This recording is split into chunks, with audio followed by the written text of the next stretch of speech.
Welcome to Inside the Skep, and I'm your host, Aaron Masliansky. Today, I am joined here with Jill Bishop, who runs Multilingual Connections, which is a translation service company that does a lot more than just what I said, based here in Evanston.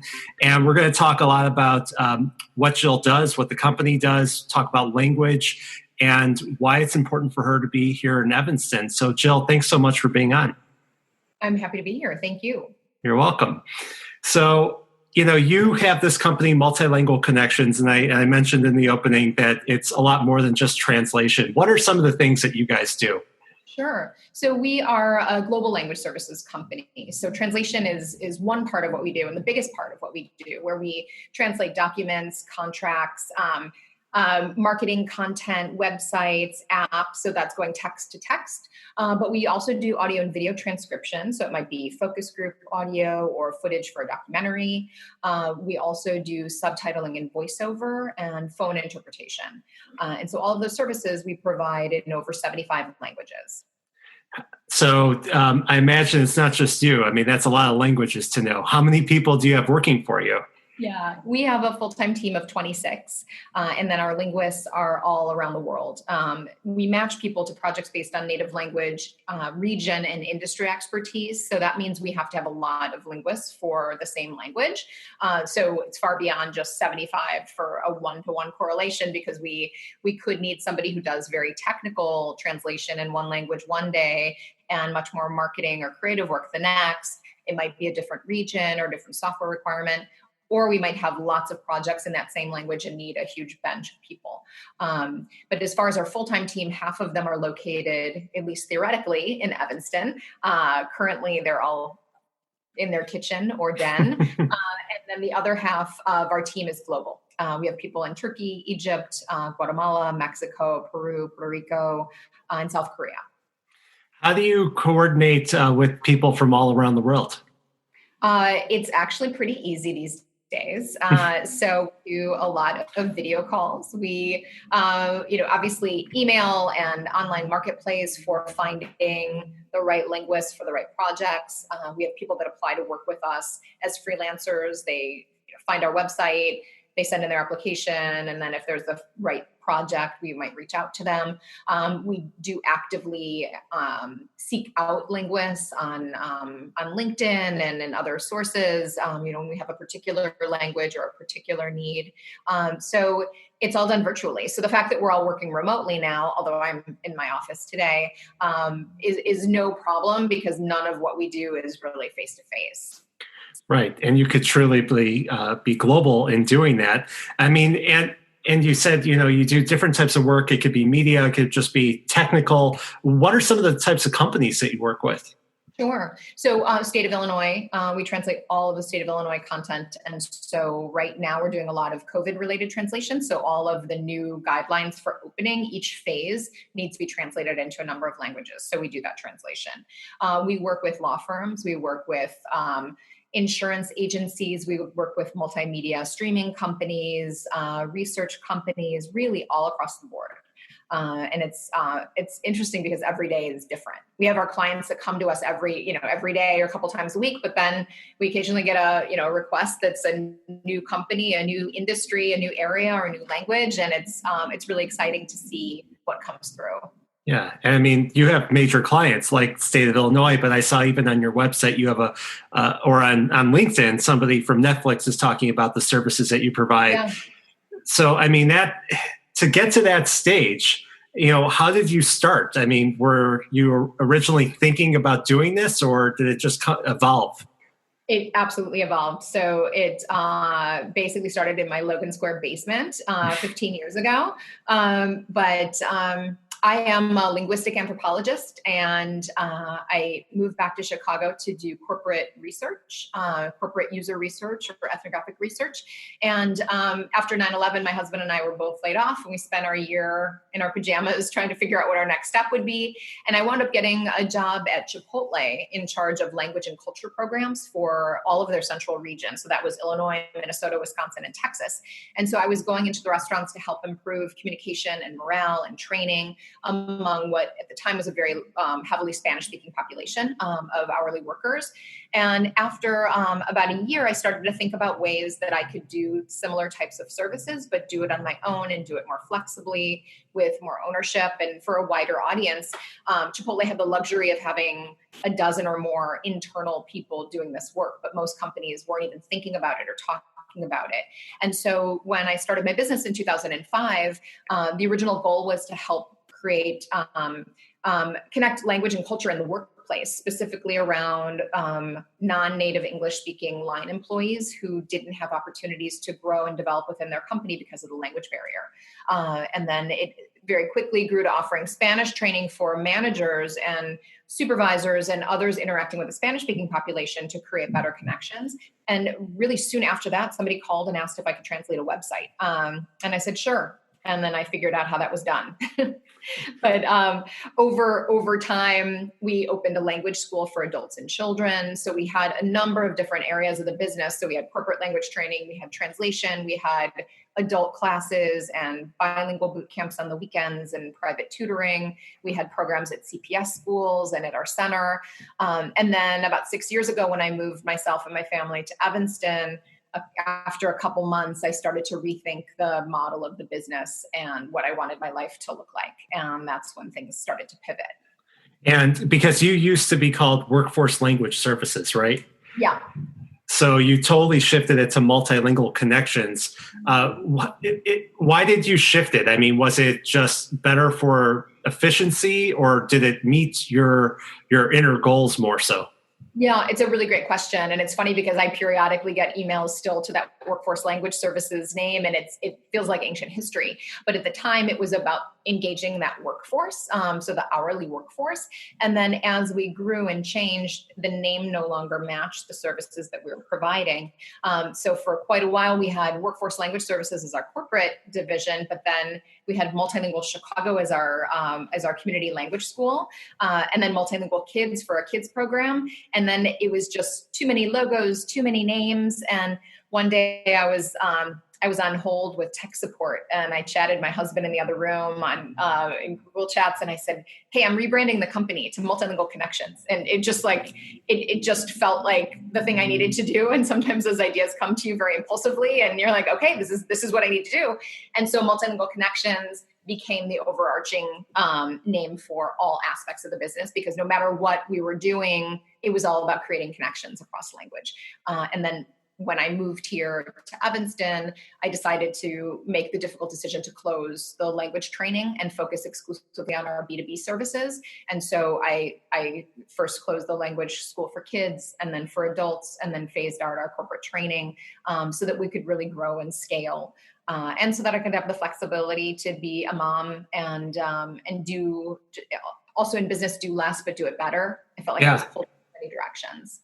Did it make your business more effective in terms of how you feel, and did it make it more profitable that way? Absolutely. And absolutely. So I knew the numbers for a long time around the kids program in particular, and the adult program was moderately profitable, but certainly not something that was that had tremendous potential for growth, at least in the way that I was working in the life that I was trying to live. And I didn't want to. I guess I didn't care that the kids program was losing money. I had the translation department that was profitable, and I was kind of underwriting the kids program because I was very committed to it. As a mom trying to raise a child bilingually, I felt like it was a very important mission, and the language training was always part of me and who I was, and very much tied into my personal and my professional identity. So it was hard to let it go, but there are only so many years that you can run an unsuccessful business before you say, maybe this isn't what I should continue focusing on, and maybe I should try to scale. And honestly, for a long time, I didn't feel like I could be fulfilled just running a translation agency and not doing the language training. But what I realized was I could be fulfilled by feeling good about what I was doing and helping grow a business and create stability and opportunity for my team and providing really important services for my clients, even in the absence of that one-on-one connection, and hearing kids running through our center and parents so happy that a child in their Korean class was able to Skype with their grandparents in Korea and sing a song for them. That kind of immediacy was something I was really drawn to and always had been. But I let that go in order to grow a business that could pay the bills and pay my people. Right. And look at the types of clients that you have. And when they have such a wide breadth of reach. So when you're providing these services in a way that's providing the actual language for people who speak different languages, you're able to get messages across. When you talk about COVID and having to be able to translate all the new guidelines for the state of Illinois, by reaching people in many different language speaking communities, you're able to help them to be able to protect themselves and protect their health. I mean, that's a huge value to the public, I would say. Absolutely. And that impact makes me feel good and my team feel good all the time. We've blogged about that and we talk about it periodically in our team meetings of what's a client that you worked with or a project that you worked on that you feel really good about, and what kind of good are we doing out in the world, and how are we having an impact? And sometimes, honestly, we're just helping people sell more stuff, and that's okay. Sure. But we're giving voice to people that don't have voices, and we're helping create connections and helping, whether it's DCFS with children who are in an unhealthy home environment and being able to support them getting to a safer place, whether it's COVID related, whether it's focus groups around health issues. There's so many ways that we're having an impact through what we're doing. It's just a different kind of impact than what had initially drawn me into this world. Right. And it's also, I think, set up well to operate within the type of environment that we're in right now, where you're not necessarily in your office all the time. You're not with people. The school would certainly not be the same if you had that operating right now, but yet you can be, you could just be remote and nimble to be able to adjust. Absolutely. And we're also therefore able to provide that for our employees. So we've had employees who have chosen to live in other countries, whether it's for school or for travel or take long vacations, and they take their laptop with them and they're working while they're abroad. And so that kind of flexibility of being able to do this work anywhere in the world is really tremendous. How many languages do you know? I speak Spanish and Hebrew, neither of them all that well these days, but 20 years ago, I was pretty good. Yeah. What got you into, so you don't do any of the translating yourself? No. Okay. We would only use native speakers who are professional translators to do the work. I would never hire someone like me to do translation. Yeah, that makes sense. But what made you so interested in language? I was always interested in language. So I started studying Hebrew school in 4th grade and hated Hebrew school, but loved learning Hebrew at summer camp in Wisconsin. And I started studying Spanish in high school. And I remember running to my locker right next to my brother's locker my freshman year and saying, "Hey, I got a 97 on my Spanish test." And he said, "Great, but why didn't you get 100? And I was like, oh, okay. I guess I'll just get hundreds now. It just kind of made an impact on me. But separate from that, my grandparents spoke Yiddish, and I was always fascinated in the way that they used language. And they didn't use it often with us, but they'd use it with each other, and words would pepper into their language, and it would trickle down to me. And then my friends and I would use those terms as well. Then years later, I was living in Spain my junior year in college, and my community of friends, with my friends within the Jewish community, spoke a dialect of Spanish called Ladino or Jiquitilla, and it was the equivalent of Yiddish for them, the amount that they knew. And they were kind of disparaging of the language, like, "Oh, it's nothing, it's just my grandparents' language." And it piqued my interest. And so when I was thinking about graduate programs, I'd always been interested in language, always interested in culture. I'd taken some anthropology classes as an undergraduate, and I came across the field of linguistic anthropology, which looks at the intersection of language and culture. And I thought that would be a really interesting area for me to pursue. So I got my master's and PhD in linguistic anthropology at UCLA. And the research that I did for a year was in Israel among speakers of this language, Judeo-Spanish or Ladino, looking at efforts to keep the language from disappearing, talking to people about why they chose to pass it on to their children or not, how that language fit into their repertoire of other languages and the repertoire of identity. I documented songs and stories that women in their 80s would tell me, alternating between Hebrew and Ladino with bits of Turkish thrown in. And it was just really fascinating. So it's always been a part of me. Do you think that people have brought back Ladino at all, or is it still continuing to go down? Because I just know from Yiddish, people would always think that Yiddish was going to go away, but then you see ultra-Orthodox Jewish communities that speak it basically exclusively, and it's really come back in a major way. But Ladino, I don't hear the same. For sure. First of all, there was a smaller percentage of speakers, even before the war, of Ladino than Yiddish. But many communities of Ladino speakers were decimated during World War II. And now, without that ultra-Orthodox base with large family sizes that are helping support the revitalization of Yiddish, Ladino or Judeo-Spanish is shrinking. However, there are lots of efforts to keep it from disappearing completely. So when I was doing my research in Israel about 20-ish years ago, there were estimates between 60 and 100,000 speakers, but most of them were over 60 or 70. There were no more monolingual speakers of Yiddish. It was one of many languages that were spoken. Nobody or very few people were growing up speaking it. Since that time, there was one young person, I think in his 30s at the time, that I met who was a speaker, but it was very, very sporadic that there was somebody who was a truly fluent speaker who was a young person. And now they have classes, they have online communities. Certainly the internet has helped tremendously in terms of finding communities of speakers and creating opportunities for them to connect and have, whether it's storytelling or song sessions or formal classes. So there certainly has been a revitalization of interest and activity, but in terms of where it is relative to Yiddish, it's significantly behind. And I don't think it has a very strong future as a spoken language. Yeah, lots of languages have gone away. A lot that we probably don't know about, but just to talk about language for a minute, we think about how there's different things that divide us, and there's different things that bring us together as a world or as communities, and language is a very strong component of that.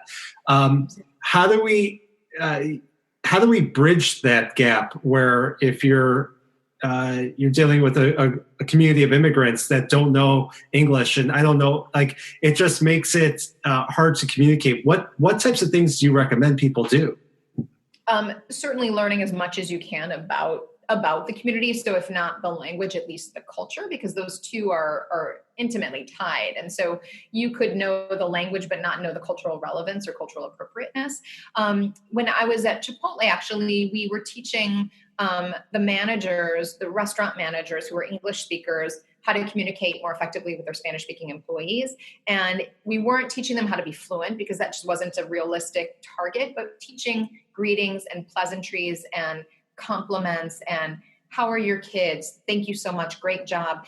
Little elements of language that helped create connections, even if a majority of the communication was going to happen in English or, challengingly with, some pointing and a little bit of, some words here, some words there. And there were many people who hardly spoke English at all in the restaurants, but taking the time to learn a little bit about what matters and finding those words to connect is crucial. But certainly, my feeling is that we want to support the maintenance of these among the immigrant population. We want their languages to continue. We want them to teach those languages to their children. Speaking multiple languages is a gift, but at the same time, it's essential that they learn English as well. And so it's finding that balance between supporting them transitioning to English at the very least for school and beyond, while retaining their native language for heritage and for world communication. I hear all the time, my parents spoke to me in Spanish and I always answered in English, and I wish I had learned because now it would really help me in life. It's hard to find that balance of keeping both languages going. It is. I wish I knew more languages myself. What languages do you speak? I speak English and I know Hebrew, but the Hebrew's not something I speak all the time. It's not probably like you, where I think if I was immersed in it, I probably would have a better understanding. But if you're not speaking it on a regular basis, I wouldn't be able to translate like the people that work for you do in their native language. It's very different. I actually just signed up for a Hebrew class through the JCC online for the first time. I think it's 25 years since I took a Hebrew class. And really? So once a week, it's an hour and a half. I think there are 5 of us in class, and it's such a great opportunity to just get my head back in there. It's hard. It's been a while. It is hard, for sure. It's up there than it was. Well, that's great that you're doing it. I have respect for that. There's been talk about in the past, especially after World War II and when the world became much more global, of creating like a universal language. The universal language basically is English, because if you're a pilot around the world and you're communicating with the control tower, you have to know English. If you're doing stuff in business, you have to know English. So for us here in the United States, we're lucky. But there were languages that were proposed like Esperanto, or there's other types of things that have been developed but never really took hold. Do you think that there will ever be any type of universal language that the world will agree upon, or do you think that our languages will continue to evolve into many more over time? So it's a really good question, and I would say that I don't see more languages evolving into new languages, because that typically happens when there's no contact between speakers. So, look at British English and US English. We diverged because of an ocean. Ladino, for example, Jews were exiled from Spain in 1492. They left speaking the same Spanish pretty much as everybody else was, but 500 years in isolation or separation, those varieties of languages have evolved. These days, with all the ability to communicate, I don't think that we're going to be seeing more languages. I think we're going to be seeing fewer languages. Of the 5,000 or 6,000 languages in the world, 90% of them are endangered and will be gone in 100 years. So we're seeing fewer and fewer languages. But I think with the increase in Google Translate and auto translate, whether it's transcribing Zoom automatically or all of these new applications that allow you to get in real-time translation, spoken or interpretation, verbal, I think there is less of, in Esperanto isn't as necessary. And of course, Google Translate, I don't recommend in any kind of professional setting as the only solution, but it's been handy at times. It certainly does. Machine translation has its role. So I think the ability to translate on the spot will obviate the need for that. And I think people are just so tied to who they are. There's so much tied up in people's identity with language and with cultural references that I don't think there's going to be a willingness to just leave that aside to embrace this universal, neutral language. Yeah, probably not. It's too much of your identity.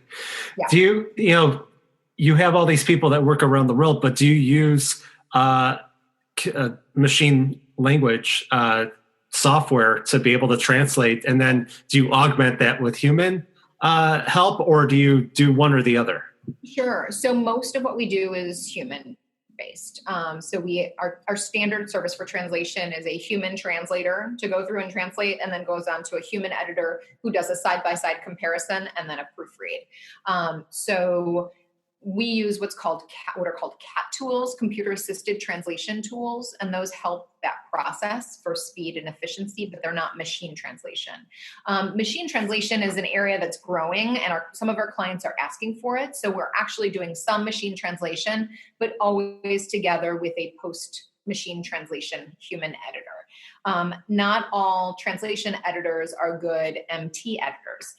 Because when you are editing a text that somebody else wrote, you're looking for different things than when you're editing. When you're editing a document that somebody else wrote, it's different than when you're editing a document that a machine translated for you. You have to kind of anticipate what the machine might have gotten caught up on, what kind of nuance might have gotten lost, was there a typo in the original that then makes the translation incorrect, even if it reads right. You have to be thinking about what might the machine have mistaken. So you look at it differently. So it's a different kind of training and different kind of skill. So we are doing some of that, and we're looking to do more of it. But so much of the work that we do, the value of nuance is is so tremendous that we can't trust that to a machine. Thinking about translating movie titles. So think about Orange is the New Black. How do you translate something like that? That will connect with the viewer and the reader. A machine might be able to translate that correctly, but it won't understand what that means and how to make that meaningful to the reader. Do you see machine learning getting better since you've started? Absolutely. It is significantly better as there is more material being sent through, and as the machines are just learning and the different platforms are improving. Absolutely. And the same with transcription. I tried using Dragon Naturally Speaking when I was working on my doctorate 25 years ago or so, and it was terrible. And now it's a lot better. And so we're looking into, are there certain situations where doing machine transcription of audio followed by human editing might make sense? So things are improving all the time, but they're certainly not ready to be used as an exclusive step without a human involved. Right. And when you do translating for, say, Netflix or a media company, the joke was always, you'd see like the kung fu movies where the guy is speaking, it looks totally different than what is being dubbed in English. Yeah. How do you suggest media producers, do things where it can look more realistic? Is there forethought that goes behind that? There is, and I'll say that I'm not an expert in voiceover. We have a partner that we work with primarily for voiceover. Some of the voiceover we do isn't necessarily to match the speaker. So the work that we did for Netflix was not that kind of voiceover work. So you have to watch it. And so my understanding is with those old kung fu movies, they would record it, but they wouldn't be watching it at the same time. And so you're trying to time it and really trying to make it sound and look natural. It's definitely a skill. And I think that's really what is so important that people understand when they're thinking about paying for a professional translation agency. Like, why can't I just hire the retired German high school Spanish or high school German teacher to do my translations? If they're not a professional translator, they don't know the skills to translate. They might be able to teach but not translate. You might be able to speak a language, but do you know how to do voiceover? Do you know how to narrow the translation so that the words that you're using fit more with the length of time that you have? Or when you're subtitling, you might have a character limit. So you have to not only think about how to translate the content, but translate it in a succinct way that will not exceed line space. And, there's so many different factors. So thankfully, we have project managers who specialize in each of those areas, who can advise their clients and work with the linguists and make sure that we have the right people doing those types of tasks. Yeah, that's incredibly important. And even like, let's say you're in a business setting and you have to have a call with people who are, I don't know, say they're in Egypt and they speak Arabic, but you need to be able to real-time translate what's going on.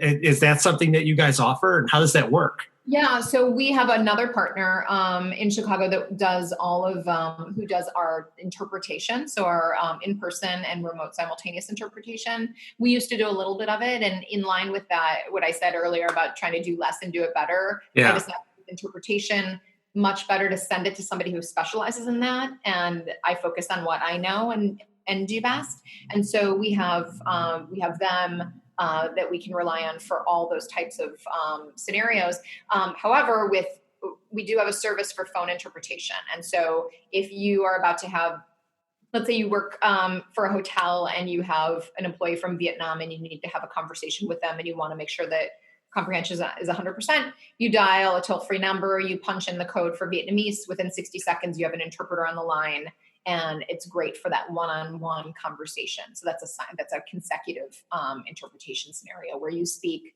and then the interpreter interprets, the other party speaks, they interpret back for you. But that's an unbelievable skill. I actually, early on, I was doing some interpretation and my interpreter didn't show up, and I had choice but to put on the headphones and mic and try interpreting in Spanish for the first time ever. And it was such a disaster that my chest gets tight when I think about how awful I felt and what a terrible job I did. And it gave me so much respect for people that can do that. And it made me want to get the hell out of there. So. It's challenging, I can imagine, but I think it's a great service because, for what I do as a real estate agent, sometimes I'm working with people who don't speak English or aren't as familiar with English, and you want to be able to give them the right service and be able to make sure that they're fully aware of what's going on. I mean, a real estate transaction can be just, even if you speak English, it could be overwhelming for people. And there's a lot of nuance there. So sometimes what I've done in the past is partner with an attorney that might speak that certain language. But I think to have a translation service as you're going through it to start is so helpful. So it's very key. What have you found, working in Evanston? Have you done a lot of work have you seen that it's very needed for translation? Is it very multilingual, or is it a lot of work that you do with people in Chicago? So we work nationally and internationally, but we do have a large number of clients in Illinois and Chicago specifically. We work with the city of Evanston, though. We work with the library. We work with Rotary. We work with different companies, professional service companies, education companies here in Evanston. So it's been nice to have that local connection. I was at James Park watching my son's baseball game and talking to another parent, and it turned out that was a client of ours. And so it's been really nice to have that kind of close connection. So most of the work that we do, though, for Evanston is Spanish. We periodically do other languages, but we actually have been doing some pro bono work for anything related to COVID for the city of Evanston. We wanted to give back and support their ability to communicate with Spanish-speaking populations. So we've done a fair amount of translations for them. So yeah, we do work here in Evanston. We work in Skokie, but in Illinois, a majority of our clients are coming from either Springfield or Chicago. Okay, that makes sense. That's where you have most of the government. Where do you see your business going? I mean, it's evolved so much over the years. Where do you see the next opportunity for what you're doing?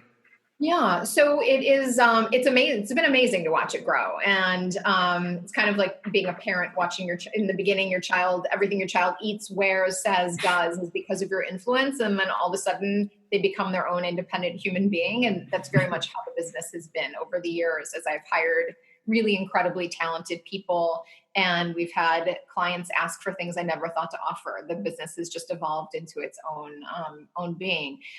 So I imagine, though, in terms of future, that we'll continue to grow remotely and globally. It's been great having our international team for additional time zone coverage, for additional language and cultural expertise in-house. The fact that our employees aren't so excited to come back to the office, partly because of health and safety, but also because of the convenience of working from home and not commuting. I don't know what the future will look like in terms of our continuing to hire here in Evanston. Whether we're hiring in other parts of the city or nationally or internationally, I don't know. Certainly our multimedia services are growing. Everything is growing, thankfully. I'm tremendously grateful for that. But I think there are huge opportunities in multimedia, so more voiceover and subtitling. But everywhere you turn, there's a need for translation and transcription and linguistically and culturally relevant ways of connecting with people. So I'm really optimistic about the future. I think it's so important. I think it's so important right now because we're at such a point of divisiveness within our own culture that if we could break down the barriers where people can actually hear each other in their own language and get to know each other, that would just make things, I think, a little bit more pleasant for people, and people can be more empathetic to each other's situations. Absolutely. Yeah. Where can people find information about your company? What's your website and all that? So Multilingual Connections, you can go to multilingualconnections.com or mlconnections.com. And we're located in Southeast Evanston on the corner of Main and Chicago, right across from the newsstand. So Google Multilingual Connections or go straight to that URL and you can find us. And we're happy to chat and share best practices and help in any way we can. Yeah. And you don't actually need to go into the office. You can communicate remotely for sure, right? Absolutely. Yeah, we've met so few of our clients ever, but certainly these days, even fewer. Of course. Well, I think it's a great service that you have here. I'm so happy that it's inside the SCEV here that you offer this service, and appreciate what you're doing, and please continue the great work. Thank you. Really nice talking to you. Have a great rest of your day.